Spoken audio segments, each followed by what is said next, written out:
আমার পরিচয় আমার নাম আব্দুল হালিম গাইবান্ধা সদরমুখী হয়ে আমি শিক্ষকতা করতাম। বর্তমানে অবসরে আছি।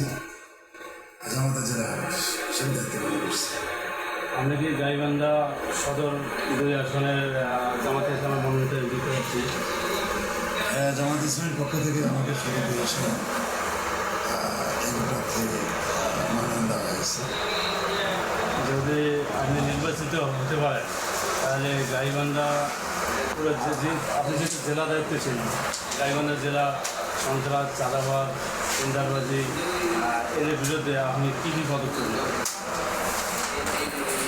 আর যদি আমরা নির্বাচিত হতে পারি তো গাইবান্ধা গোটা জেলাটা তো একটা পশ্চাৎপদ জেলা। এই জেলার উন্নয়ন তেমন হয় না। এই জেলা দীর্ঘদিন ক্ষমতা ছিল, তাদের হলো যে অযোগ্যতার কারণে গাইবান্ধা তেমন উন্নয়ন।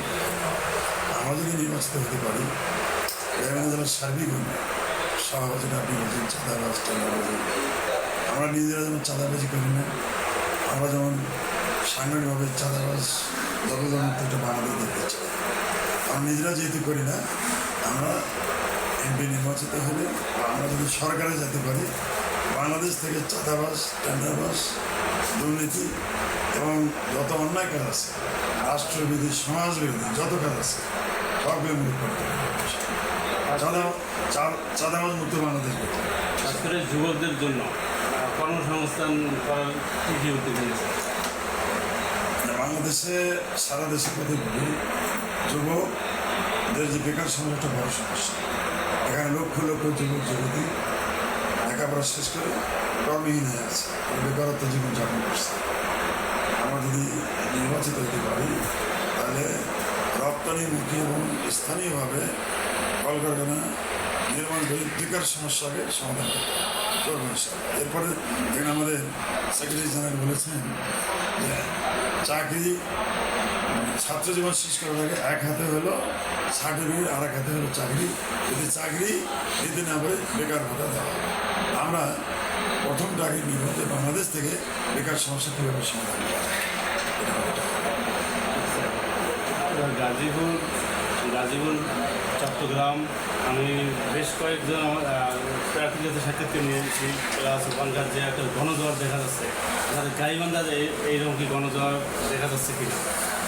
আলহামদুলিল্লাহ গাইবান্ধা গণজোয়ারের আগে থেকে আছে, কারণ আমরা যখন স্থানীয় সরকার নির্বাচন 2014 সালে নির্বাচন করেছিলাম, আমরা গাইবান্ধার 4টা উপজেলা চেয়ারম্যান, আমি সদর উপজেলার চেয়ারম্যান ছিলাম এবং 3জন আমরা ভাইস চেয়ারম্যান দিয়েছিলাম। আমরা যে কয়জন প্রার্থী হিসাবে নির্বাচনে অংশ নিয়েছিলাম কয়েকজনে আমরা বিজয় লাভ করেছি। তবে এই গণজোয়ারটা এবার আরও অনেক বেশি। আমরা আশা করি গাইবান্ধার 5টা আসনে আমরা প্রার্থী দিয়েছি, 5 আসনে বিজয় লাভ করবো। আমরা কি আশা করতে পারি যে ফেব্রুয়ারির মধ্যে নির্বাচন এবার জাতীয় নির্বাচন অনুষ্ঠিত হবে? আমরা আশাবাদী যে ফেব্রুয়ারির মধ্যে জাতীয় নির্বাচন অনুষ্ঠিত হবে। এ ব্যাপারে না হওয়ার কোনো কারণ দেখতেছি না, কারণ এখন জনমত নির্বাচনের পক্ষে এবং জামাত ইসলামী সকল দল নির্বাচন চাচ্ছে এবং সরকার একটা রোড ম্যাপ ঘোষণা করছে। অতএব আমরা আশা করি আগামী ফেব্রুয়ারি মাসে জাতীয় নির্বাচন হবে। ধন্যবাদ জনাব আব্দুল করিম ভাই, ভাইকে গাইবান্ধার সদর 2 আসনের এমপি প্রার্থী। আমাদের অফিসের সংবাদের পক্ষ থেকে ভাইকে মোবারকবাদ জানাচ্ছি, উনি সুন্দর মন্তব্য করেন এবং আমরা দোয়া করি ভাই যেন এলাকার জনপ্রতিনিধি হয়ে এলাকার উন্নয়নমূলক কাজ করতে পারে। আমি আব্দুল চেষ্টা করে কথা